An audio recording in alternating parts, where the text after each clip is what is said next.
Hi everyone, it's Gina from Karen Consulting, and today we're going to talk about preparing for family emergencies.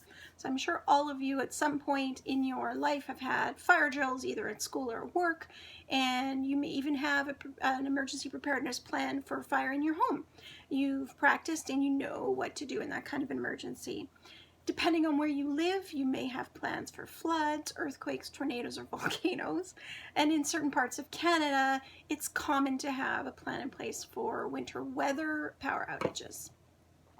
So you may use safety and emergency planning in your everyday life and take precautions before you take on home improvement, for example, or before you go on a road trip. You may make sure that your car has a first aid kit on board, food, water, those kinds of things. You get the idea. The concept for emergency planning isn't new to anyone, regardless of your level of preparedness. And you'll also know through the fire drills at school or in an actual emergency that preparedness and practice provide some control and a sense of relief in those what-if scenarios. Same goes for these changing times, whether it's an emerging health concern or becoming a caregiver to an aging parent or partner, a job loss, or some other transition in your life. There are ways you can prepare. Family emergency preparedness allows us to respond to situations rather than reacting to them.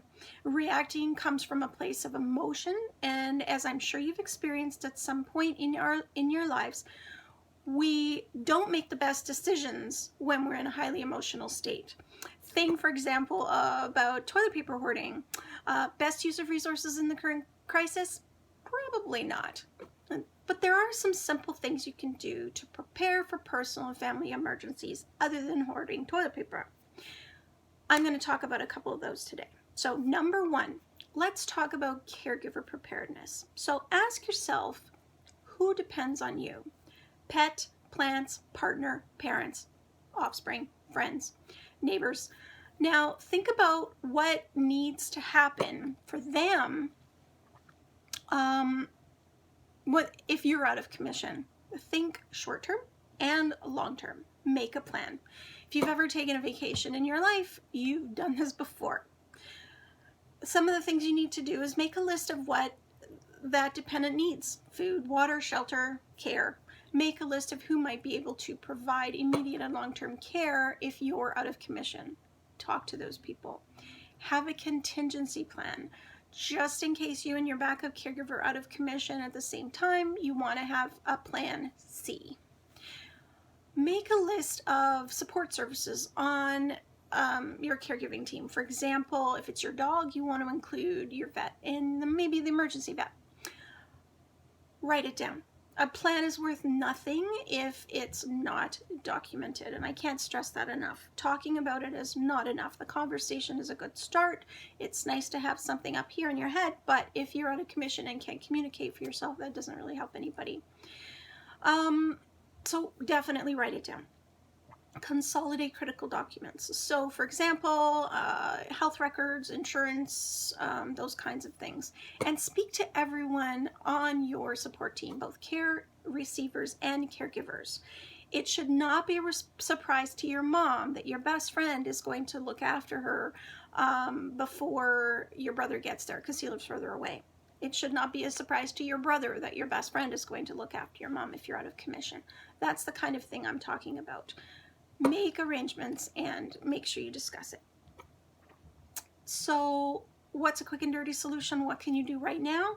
You can definitely have a conversation, but then maybe tack an emergency contact list onto your fridge. It's a very simple, straightforward thing to do. Tack one onto your fridge, tack one onto their fridge, and you can also actually even post the emergency plan right on the refrigerator. That's fine as well. Second emergency preparedness plan I'd like to talk about is your personal preparedness. So again, you want to ask yourself, who needs to know when and if you're out of commission? Make a list of who might be able to prepare immediate and long-term care for you, whether it's your power of attorney, your health proxy, your partner, trusted friend, or family member. Who's going to be the first to be notified, and who can speak for you? Who do you want to speak for you if you cannot? And has that person been notified of your wishes? So make a list of Your support services and important contact numbers for your caregivers could be doctor, bank, landlord, mortgage holder, those kinds of things. If you own a business, make sure you have a plan for your business as well. Also, identify who gets called next in the event that something happens to you. Is it going to be work, school, those you give care to? Make sure that you have an idea of who needs to be contacted. Again, consolidate your critical documents. Those are really important. And I can't stress enough the importance of having an advanced care directive, an advanced care plan. This documents your care wishes and assigns a health proxy. It names a person who is responsible for speaking for you when you can't speak for yourself. Make sure your power of attorney and your health proxy know where the information is that they need. So consolidate it, get it somewhere safe. And again, write it down. Have a conversation with everyone involved, but please, please, please document your wishes. It's really, really important. Quick and dirty solution, something you can do right away is put an emergency contact list in your wallet and on your fridge. I just put a business card in my wallet and wrote on the back of it, you know, in case of emergency, here's how you call. And I also have a plan on my fridge. I have a plan for taking care of my cat on my fridge just in case something happens, for example. And lastly, let's plan for longer term. So end-of-life preparedness. Again, we talk about advanced care plan that identifies your health wishes, who your health proxy is, and your wishes for care. These can be done short term. So what happens in the event of an illness or injury, that's short term, but also a long-term goal. So what is your plan for moving into assisted care, for example, if that's your wish, or aging in place, or, you know, those kinds of things. Next, you want to make sure that you have an end-of-life plan. Arrangements for your body when you're done with it. Plan to deal with your stuff, your finances, your estate, all that. It needs to be documented. And a note on that, please, please, please use a proper wills and estate lawyer to put your will together.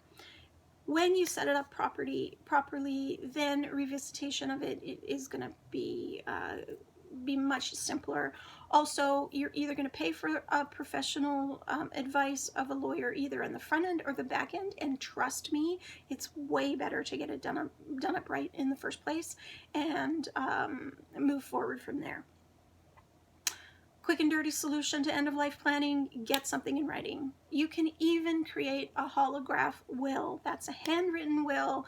No witnesses are required. All you need to do is handwrite it, sign it, and date it. And that is a valid will in some provinces. Alberta, for example, allows holograph wills.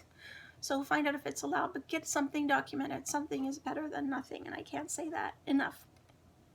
Now remember, planning for emergencies isn't going to bring an emergency on. What it does is relieves the stress and allows you to find control in a sometimes uncontrollable situation. It allows you to use your time and resources more effectively and more efficiently. Planning for your death is also not going to bring it on any faster. What it will do is make the situation far less stressful for those you leave behind. It's the most kind and loving thing you can do for those you care about most. Now, all of your plans are living documents, even your will, even your power of attorney. Your review of them should match the pace of change in your life. Okay? And remember, if you're currently in a bad place, don't worry, it'll change. If you're currently in a good place, don't worry, it'll change. And being prepared and resilient is the ultimate life hack. So take some time, think about what your wishes are, think about who you need to contact, and make that happen. I will be posting some resources for you below the video, and please don't hesitate to reach out if you have any questions or concerns. Thanks, and have a good day.